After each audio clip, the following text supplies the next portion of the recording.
नमस्कार, हर खबर हरगाड़ा देख रहे हैं आप। मैं हूं आपके साथ सपना दीपक मंदेशिया। बुलेटिन का आगाज बड़ी खबर के साथ। मुख्यमंत्री नायब सिंह सैनी का चरखी दादरी दौरा, जहां विश्व पर्यावरण दिवस पर राज्य स्तरीय कार्यक्रम है। सीएम सैनी कार्यक्रम में शिरकत करेंगे और इसके साथ ही पौधारोपण कर कार्यक्रम की शुरुआत करेंगे मुख्यमंत्री। बड़ी खबर आपको बता रहे हैं, जहां मुख्यमंत्री का ये बेहद महत्वपूर्ण दौरा बताया जा रहा है, जहां तमाम कार्यक्रमों का आयोजन भी किया गया है। मुख्यमंत्री कार्यक्रम में शिरकत भी करेंगे। पौधारोपण कार्यक्रम में देखिए मुख्यमंत्री की भागीदारी देखने को मिलेगी। तो ये बड़ी खबर आपको बता रहे हैं, जहां चरखी दादरी का आज मुख्यमंत्री नायब सिंह सैनी दौरा करेंगे। विश्व पर्यावरण दिवस के अवसर पर राज्य स्तरीय ये दौरा है, जहां मुख्यमंत्री तमाम आयोजित कार्यक्रमों में शिरकत करेंगे और इसी के साथ साथ पौधारोपण कार्यक्रम में भी भाग लेते हुए मुख्यमंत्री नजर आएंगे। तो बेहद महत्वपूर्ण दौरा चरखी दादरी का बताया जा रहा है, जहां विश्व पर्यावरण दिवस के मौके पर मुख्यमंत्री का आगमन है और इसके साथ ही तमाम नेताओं की भी मौजूदगी होगी। और देखिए तस्वीरें भी आ गई, जहां पर बेहद महत्वपूर्ण दौरा बताया जा रहा है और इसी के साथ साथ आयोजन में भाग लेंगे और जनता को भी संबोधित करते हुए सूबे के मुख्यमंत्री नायब सिंह सैनी नजर आएंगे। और तस्वीरें आपको दिखा रहे हैं, जहां पर आज चरखी दादरी का विशेष दौरा होने वाला है मुख्यमंत्री का।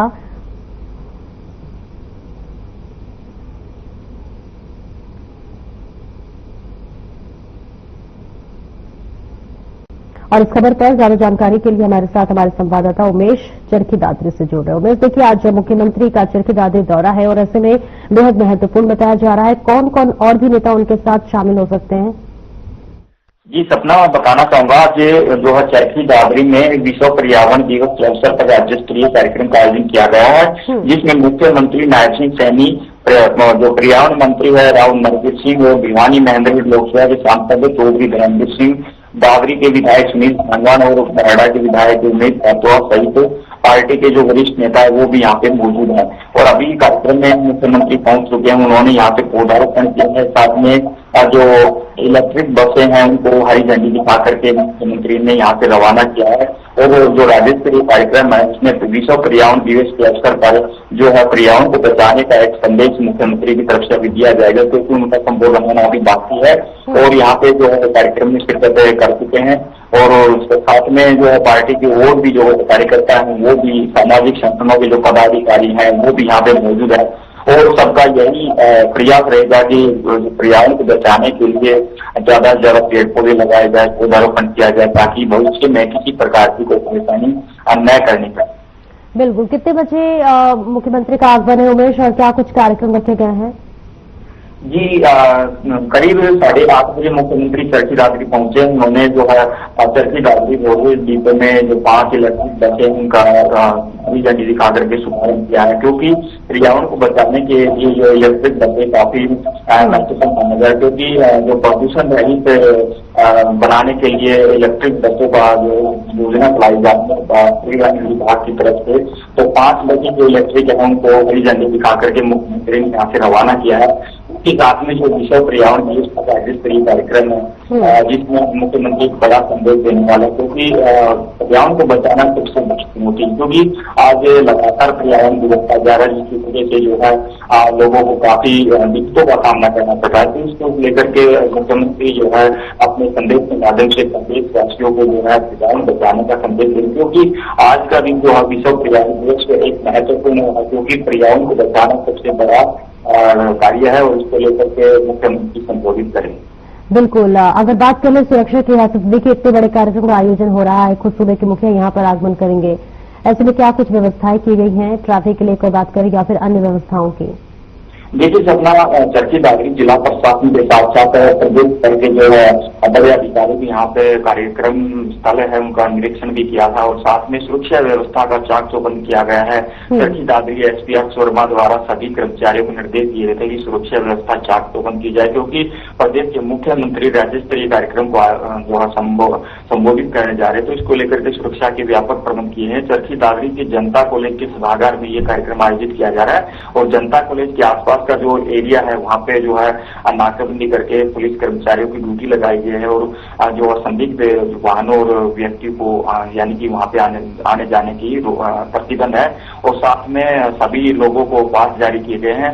कार्यक्रम में वही लोग जाएंगे जिनके पास जारी किए गए हैं और कार्यक्रम में जो है बड़ी संख्या में लोग पहुंचे हैं। चरखी दादरी जिले के जो सामाजिक संगठन है, जो विभिन्न पार्टी वगैरह यानी कि भाजपा पार्टी के जो कार्यकर्ता वो भी पहुंचे हैं, साथ में और भी कई लोग यहाँ पे शामिल होने जा रहे हैं।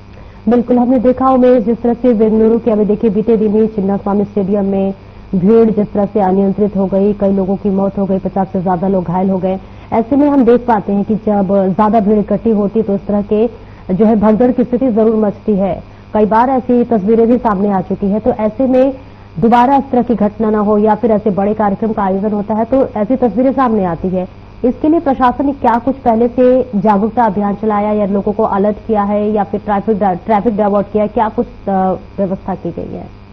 देखिए सपना, चरखी दादरी का जो जनता कॉलेज सभागार है वहाँ पे बड़े बड़े जो कार्यक्रम आयोजित पीछे भी होते रहे हैं और लगातार जो है प्रदेश के जितने भी बड़े नेता हैं वो यहाँ पे कार्यक्रम पहले आयोजित कर भी चुके हैं। तो इसको लेकर के जिला प्रशासन की पूरी तैयारी की गई है। सभी विभागों को अपने अपने संबंधित जो कार्य है वो सौंपे गए हैं। साथ में पुलिस प्रशासन को खास करके सुरक्षा के व्यापक प्रबंध करने के निर्देश दिए गए हैं। और लगातार जब से कार्यक्रम का शेड्यूल जारी किया गया है तब से लेकर के जिला प्रशासन के अधिकारी और कर्मचारी लगातार जो कार्यक्रम स्थल है उसका निरीक्षण भी किया गया था और बारीकी से सुरक्षा व्यवस्था का जायजा लिया था कि कहीं किसी प्रकार की कोई परेशानी का सामना न करना पड़े, क्योंकि लगातार अगर ज्यादा भीड़ इकट्ठा होता तो वहां से भगदड़ होने की ज्यादा संभावना रहती। तो इसको लेकर के सुरक्षा के व्यापक प्रबंध किए गए, किसी प्रकार की कोई परेशानी यहाँ नहीं होने दी जाएगी। बिल्कुल, अब देखिए मुख्यमंत्री का भी आगमन होने वाला है। जनता की क्या कुछ प्रतिक्रिया सामने आ रही है इस वक्त, कितना उत्साहित है? क्योंकि देखिए जब सूबे के मुखिया खुद पहुंचते हैं तो कहीं ना कहीं जनता भी उत्साहित होती है। तो जनता की तरफ से क्या कुछ प्रतिक्रिया सामने आ रही है? देखिए सबला, मुख्यमंत्री का चरखी दादरी आगमन बहुत बड़ी जो है लोगों के लिए अच्छी खबर है, क्योंकि लगातार लोगों की यही थी कि चरखी दादरी का दौरा करें मुख्यमंत्री और जन समस्याओं के बारे में भी जानकारी है।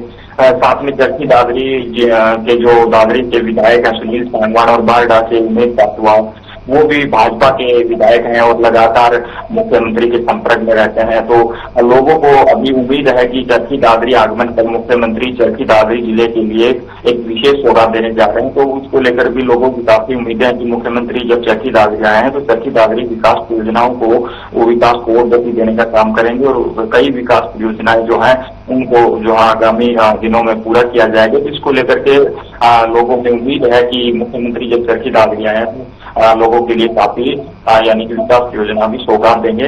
इसके साथ साथ में जो है चरखी दादरी के जो विभिन्न सामाजिक संगठन है उनकी तरफ से भी मुख्यमंत्री के आगमन की खबर सुनने के बाद में लोग उत्साहित नजर आ रहे हैं, क्योंकि ये राज्य स्तरीय कार्यक्रम आयोजित होने जा रहा है जिसमें पूरे प्रदेश से लोग यहाँ शामिल हुए हैं।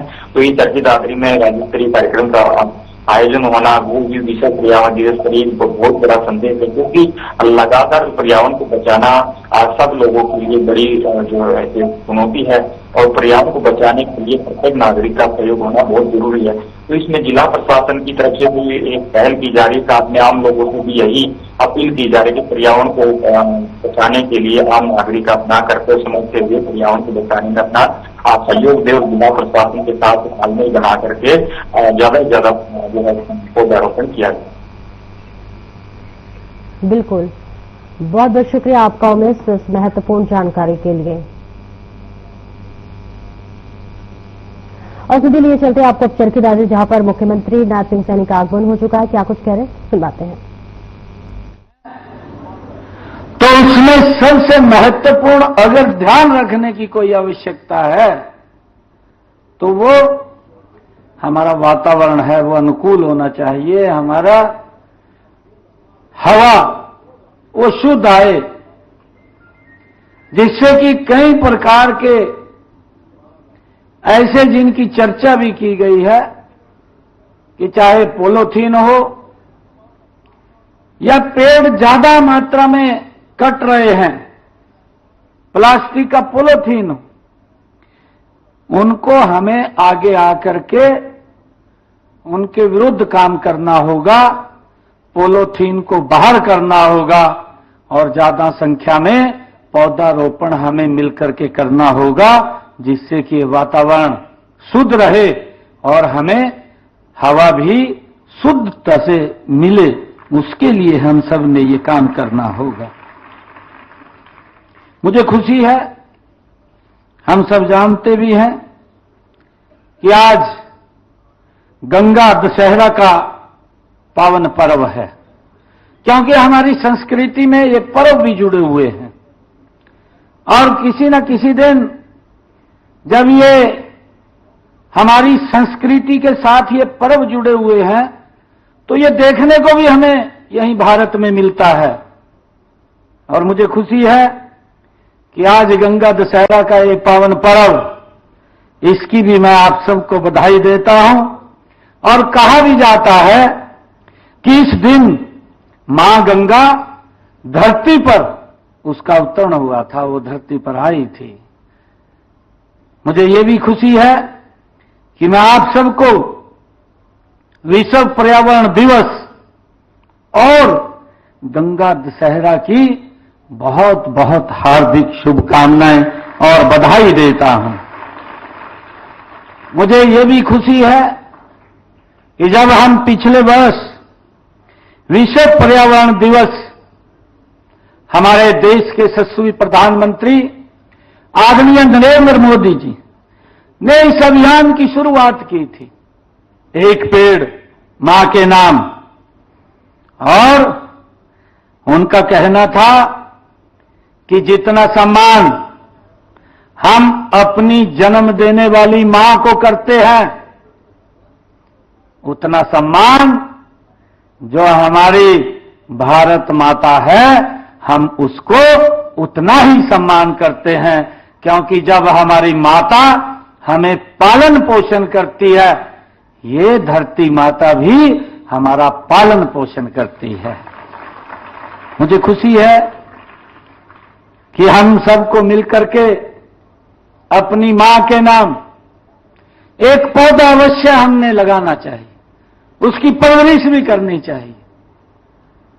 और आजकल क्योंकि कई प्रकार के ऐसे पौधे हैं, हमने उसके बारे में चर्चा भी किया है कि वो पानी पीने का भी ज्यादा काम करते हैं, पानी की बड़ी समस्या आ रही है।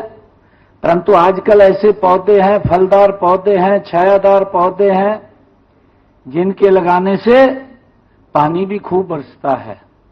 हमें ऐसे पौधों को लगाना चाहिए और उसकी व्यवस्था भी हम समय समय के ऊपर करते रहते हैं। पिछले वर्ष हमने जो इस अभियान में जो पौधे लगाने का हमने एक आंकड़ा रखा है, वो 1,87 लाख पौधे इस वर्ष हमने नए पौधे लगाने का आंकड़ा वो लिया है। जबकि पिछले वर्ष का आंकड़ा था 1,60,000 और दूसरे चरण के अंदर हमने इसका जो लक्ष्य है वो 1,82,000 का है। और हमने पिछले वर्ष का जो आंकड़ा था उस आंकड़े को क्रॉस करके हरियाणा प्रदेश के अंदर ज्यादा पौधे लगाने का काम वो हमने किया है। और आज मुझे यह भी खुशी है कि हमने आज इस पर्यावरण दिवस के अवसर के ऊपर, क्योंकि पर्यावरण को जब हम पॉलीथीन की हमारे मंत्री जी बात कर रहे हैं और प्लास्टिक मुक्त होना चाहिए। अगर हम आजकल, क्योंकि जो पानी की बोतल भी है, ये पानी की बोतल में पानी तो हम पीते हैं, ट्रेंड भी है भी पानी की बोतल में पिएंगे, घर वाला पानी नहीं पिएंगे। परंतु उस बोतल के अंदर ये नहीं पता 1 साल से पानी वो रखा है, आपको तो मालूम नहीं है। और वो कितने दिन धूप में रखा गया है, वो 1 महीना रखा है, 15 दिन रखा है। जब वो अपनी एक हीट के ऊपर पानी जाता है, क्योंकि वो प्लास्टिक की बोतल में है, और प्लास्टिक की बोतल का वो दुष्परिणाम आपको बताया भी है कि अगर एक पॉलीथीन को जलाएंगे तो उसमें से कितना पोल्यूशन निकलेगा, कितना धुआं निकलेगा, वो भी हम सबको ध्यान में है। परंतु उसके कहीं ना कहीं जब वो गर्म होती है तो उसके कीटाणु पानी के अंदर मिक्स हो जाते हैं और जब वो पानी में मिक्स होते हैं कहीं ना कहीं हमारे शरीर के ऊपर भी धीरे धीरे करके वो दुष्प्रभाव डालते हैं। और हमें इस बात को लेकर के आज सचेत होने की आवश्यकता है। आज हमने 5 इलेक्ट्रिक बसें जो धुआं रहित, उनको हरी झंडी दिखा करके आज यहां से रवाना किया है।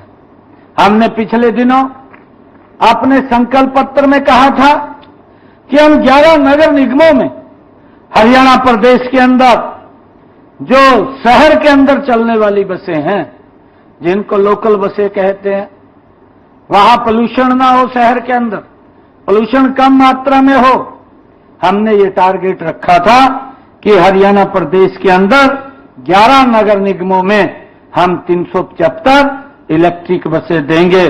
आज उसकी हमने ये पिछले दिनों शुरुआत की है। हमने इससे पहले भी जो पीछे 9 शहरों के अंदर इस सिटी बस सेवा के तहत लगभग 45 बसें पिछले दिनों अलग अलग इन नगर निगम क्षेत्रों के अंदर भेजने का काम किया था। और इसके अलावा भी आदरणीय प्रधानमंत्री जी ने जो कहा है कि ई बसें भी हम लगाने का काम करेंगे और ई बस योजना के तहत लगभग 450 और बसें हम 2026 तक खरीद करके उनको हम शहरों के अंदर भेजने का काम हमने ये पूरी योजना बनाई है। और ये बसें 6 शहरों के अंदर ये जाएंगी, चाहे गुरुग्राम हो, फरीदाबाद हो या पानीपत हो, यमुनानगर हो, रोहतक हो, हिसार हो, ये इन सभी शहरों में भेजने का काम हम जल्दी ही करेंगे। और इन बसों को हम देखते हैं, वायु और ध्वनि प्रदूषण भी कम होता है। हमारे नजदीक से बस निकल जाती है, हमें पता भी नहीं चलता कि बस निकल करके गई है, उसकी आवाज भी नहीं होती। और आज बस के साथ साथ इलेक्ट्रिक कारें भी, वो भी अधिकारियों ने उसका आयोजन किया था। हम उस इलेक्ट्रिक कार में ही बैठ करके आए हैं, जो एक बार बैटरी रिचार्ज हो गई तो 500 किलोमीटर तक जाने का और 200 किलोमीटर की स्पीड से वो चलती है। ऐसी व्यवस्था आजकल आ गई है। और आने वाले समय के अंदर हम ज्यादा इस पेट्रोल और डीजल इससे भी बचेंगे, क्योंकि हम देखते हैं कि अगर 5 वर्षों में हरियाणा रोडवेज की अगर हम बात करें, ये इलेक्ट्रिक बसें हम 30% इसमें शामिल करने का हमने निर्णय किया है। और मुझे ये भी खुशी है कि एक डीजल बस, जो डीजल बस चलती है, वह 10 साल के अंदर लगभग 1,50,000 लीटर वो डीजल खाती है। जब 1,50,000 डीजल की कंजप्शन उसकी होती है तो कितना वायु प्रदूषण वो करेगी। और जब ये इलेक्ट्रिक बस आ रही है तो वो 1,50,000 डीजल की बचत भी होगी, कोई डीजल खर्च नहीं होगा, वातावरण भी शुद्ध होगा, कोई वातावरण में पोल्यूशन नहीं होगा, इसका लाभ भी वो मिलेगा। और इसके अलावा क्योंकि बैटरी से चलने वाले जो वाहन हैं, उनके ऊपर हमने सब्सिडी का भी वो प्रावधान किया है, देते हैं। एनसीआर में, जो एनसीआर का क्षेत्र है, उसमें 10 वर्ष पुराने डीजल के तथा 15 वर्ष पुराने जो पेट्रोल के वाहन हैं, उन वाहनों के लिए हमने एक स्क्रैप पॉलिसी भी हम लेकर के आए हैं, जिससे कि लंबे समय तक ये ज्यादा पोल्यूशन न कर सके, उसके लिए भी हमने व्यवस्था की है। और मुझे ये खुशी है कि जब आज हम दादरी में आए हैं, चरखी दादरी में आए हैं, तो आज ही हमने हरियाणा में जो 3 इस योजना का हरित अरावली कार्य योजना, जिसका अभी जिक्र भी किया गया है, हरित अरावली कार्य योजना का भी आज शुभ आरंभ हुआ है। केंद्र व राज्य सरकारों द्वारा बनाई गई यह परियोजनाएं आज जिसका शुभारंभ देश के यशस्वी प्रधानमंत्री आदरणीय नरेंद्र मोदी जी वो भी कर रहे हैं, और उसका उद्देश्य है कि हमारे जो अरावली के पर्वत हैं, और ये 4 राज्यों के अंदर ये फैले हुए हैं, जिनमें हरियाणा भी शामिल है, इन चारों राज्यों के 29 जिलों का इसमें चयन किया गया है, जिसमें 5 जिले तो हमारे हरियाणा के हैं। मुझे खुशी है कि विश्व पर्यावरण दिवस को मनाने का मुख्य उद्देश्य हम सबका कि वायु, जल व मिट्टी हर प्रकार के प्रदूषण की समस्या के प्रति हम जागरूक हों। इसी उद्देश्य से इस दिन को मनाने की ये घोषणा भी संयुक्त राष्ट्र में की गई थी, जिसका जिक्र भी किया गया है कि सन 1972 में इसकी घोषणा हुई।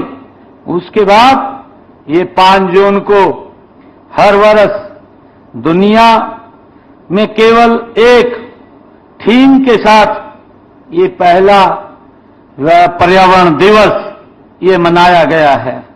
और इस बार का जो ये पर्यावरण दिवस हम मना रहे हैं, ये प्लास्टिक मुक्त धरती, ये इसकी थीम है कि हमने प्लास्टिक से मुक्त करना है, जिसकी अभी जिक्र भी हुआ है, क्योंकि हमें सचेत होने की आवश्यकता है। अगर हम सचेत नहीं होंगे, आने वाली पीढ़ियों को हम नुकसान में डाल करके जा रहे हैं। हमारी सबकी जिम्मेवारी है। अगर हम जल बचाव की बात करते हैं, हम देखते भी हैं, हमारी आंखों के सामने है देखते देखते कि पानी हम नीचे से नल निकाल करके निकाल लेते थे, परंतु आज नल से भी नहीं निकलता।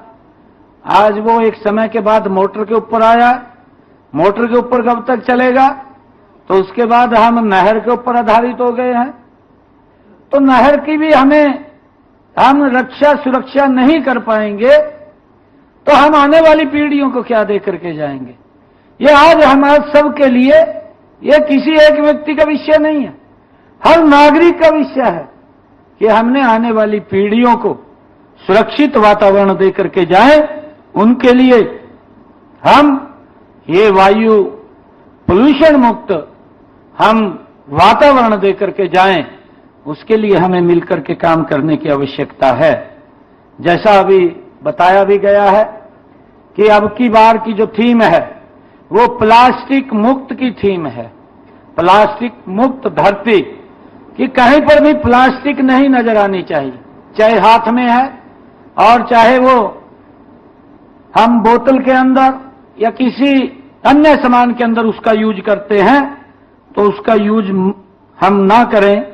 ऐसा संकल्प लेकर के हमें आगे बढ़ने की आज आवश्यकता है। जब हम देखते हैं, हम सब जानते भी हैं कि प्लास्टिक प्रदूषण ने आज पूरे संसार को अपने घेरे में ले लिया है। अगर हम देखते हैं, लाखों टन प्लास्टिक कचरा धीरे धीरे समुद्र के अंदर जा रहा है, हम ये भी देख रहे हैं, और धरती के गर्भ तक पहुंच रहा है, जिसकी चर्चा अभी की है कि अगर एक प्लास्टिक का पॉलीथीन, उसको गलने में 400 साल लगते हैं, और 400 साल के बाद गलने के बाद भी वो क्या वहां की स्थिति पैदा करेगा कि वहां पर कोई पेड़ भी उगेगा या नहीं उगेगा, उसको बंजरी कर देगा, वो किस प्रकार की स्थिति हमारे सामने खड़ी होगी आकर के। तो मेरा आग्रह है कि अब भोजन में भी शामिल होकर के मानव ही नहीं बल्कि अन्य प्राणियों के स्वस्थ पर भी इसका बहुत बुरा असर वो पड़ता है। उसके लिए हम सब ने आज जागरूक होने की आवश्यकता है। हमारा मानना है कि जब तक हम प्लास्टिक कचरे पर वैश्विक स्तर पर हो रहे